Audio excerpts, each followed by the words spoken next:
दोस्तों, बीते दिन संसद के बजट सत्र का दूसरा हिस्सा शुरू हुआ और पहले ही दिन एक ऐसा मुद्दा सामने आया जिस पर बड़ी राजनीतिक बहस हो सकती थी। लेकिन हैरानी की बात यह रही कि जिस मुद्दे को विपक्ष खुद लेकर आया था, उसी पर चर्चा से विपक्ष पीछे हटता हुआ दिखाई दिया। दरअसल विपक्ष ने लोकसभा अध्यक्ष के खिलाफ उन्हें पद से हटाने का प्रस्ताव दिया था। संसदीय नियमों के मुताबिक जब ऐसा प्रस्ताव स्वीकार हो जाता है तो सदन के बाकी काम रोककर सबसे पहले उसी पर चर्चा होती है। ये विपक्ष के लिए सरकार को घेरने का एक बड़ा मौका माना जाता है। ये प्रस्ताव कांग्रेस के नेता केसी वेणुगोपाल ने दिया था और शुरुआत में कई विपक्षी दल इसके साथ थे। बाद में तृणमूल कांग्रेस भी इसमें शामिल हो गई और इसीलिए ये माना जा रहा था कि ये विपक्षी एकता का बड़ा प्रदर्शन होगा। लेकिन जब ये प्रस्ताव चर्चा के लिए मंजूर हुआ तो लोकसभा अध्यक्ष ओम बिरला ने एक परंपरा का पालन करते हुए खुद को सदन की कार्यवाही से अलग कर लिया।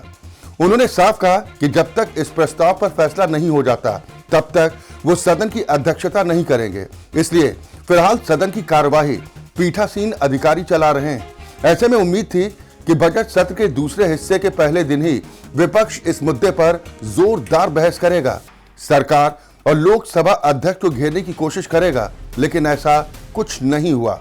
सत्र शुरू हुआ तो राज्यसभा में विदेश मंत्री एस जयशंकर ने एक महत्वपूर्ण बयान दिया। उन्होंने अमेरिका, इजराइल और ईरान से जुड़ी अंतर्राष्ट्रीय स्थिति और उससे भारत पर पड़ने वाले असर के बारे में जानकारी दी। नियम के अनुसार ऐसे बयान के बाद सांसदों को सवाल पूछने और स्पष्टीकरण मांगने का अधिकार होता है, लेकिन विपक्ष ने उस मौके का भी इस्तेमाल नहीं किया। इसके बजाय विपक्ष ने हंगामा शुरू कर दिया और लोकसभा में एक नया नोटिस दे दिया कि अंतर्राष्ट्रीय हालात पर चर्चा कराई जाए। अब सवाल यह है कि जब पहले से एक प्रस्ताव चर्चा के लिए मंजूर हो चुका था तो उस पर बहस आखिर क्यों नहीं की गई। पीठासीन अधिकारी बार बार कांग्रेस नेता केसी वेणुगोपाल से कह रहे थे कि आप चर्चा शुरू कीजिए क्योंकि प्रस्ताव आपने दिया है, लेकिन विपक्ष सदस्य नारेबाजी और हंगामा करते रहे और आखिरकार सदन की कार्यवाही स्थगित करनी पड़ी। राजनीतिक विश्लेषकों का कहना है कि पहली बार देखने को मिल रहा है कि विपक्ष को बोलने का मौका मिल रहा है, फिर भी वो चर्चा से बच रहा है। ये सच है कि विपक्ष के पास लोकसभा में पर्याप्त संख्या नहीं है, इसलिए वो ये प्रस्ताव पास नहीं करा सकता।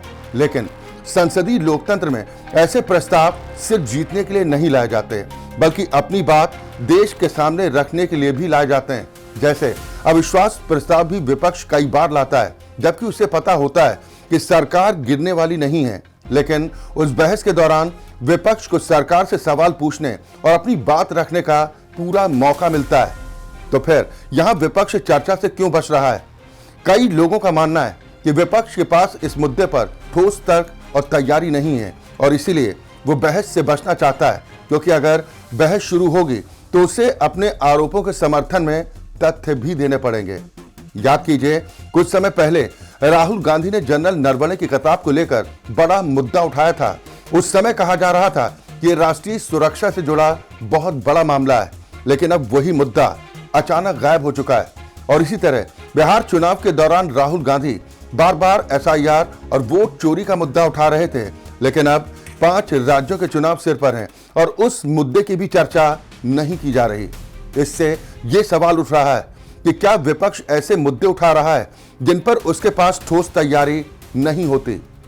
संसद की कार्यवाही में अक्सर ये देखा गया है कि जब किसी सांसद के पास किसी मुद्दे पर बोलने के लिए पर्याप्त तथ्य नहीं होते तो वो या तो वॉकआउट कर जाता है या फिर हंगामा शुरू कर देता है।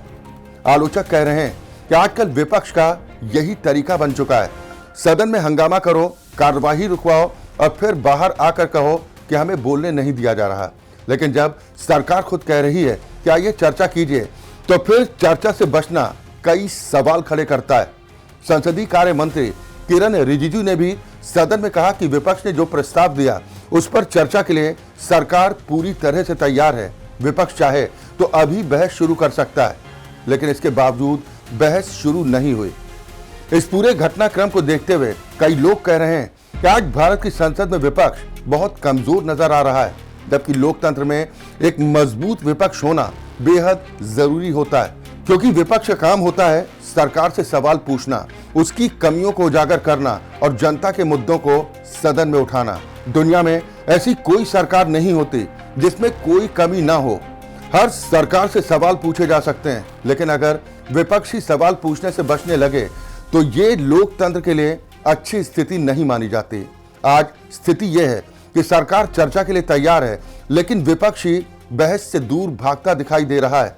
और यही वजह है कि इस पूरे मामले पर देश में बड़ी बहस छिड़ चुकी है कि आखिर संसद में विपक्षी भूमिका क्या होनी चाहिए और क्या आज का विपक्ष अपनी जिम्मेदारी ठीक से निभा रहा है या फिर नहीं।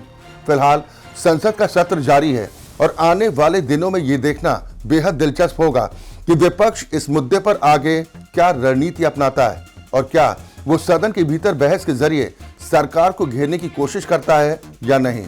मैंने कोशिश की जो कुछ चल रहा है आपको बताऊं। बाकी दोस्तों, आपकी क्या राय है आप भी कमेंट के माध्यम से रख सकते हैं इस एनालिसिस में। फिलहाल के लिए इतना ही, फिर मिलते हैं अगली वीडियो में यानी किसी नए एनालिसिस के साथ। तब तक के लिए नमस्कार।